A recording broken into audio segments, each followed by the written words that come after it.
আজ ১লা এপ্রিল বোকা বানানোর দিন। এটা জেনেই আমরা ছোট থেকে বড় হয়েছি। কিন্তু একটা আশ্চর্যের বিষয় হলো কাল সোশ্যাল মিডিয়ায় একটি বিশেষ জিনিস নিয়ে একটা বিশেষ আলোড়ন দেখে আমিও বেশ খানিকটা স্তব্ধ হয়ে গিয়েছি।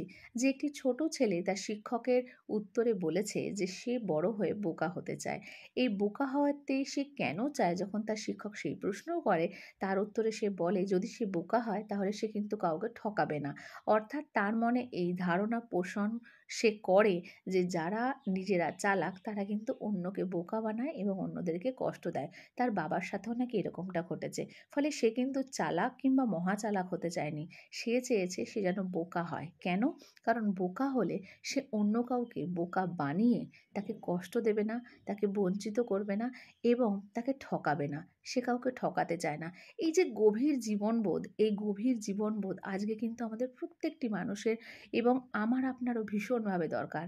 গভীর জীবনবোধ না থাকলে ভালো মানুষ হওয়া যায় না। শুধুমাত্র বইতে পড়া, শুধুমাত্র বক্তৃতা দেওয়া নয়।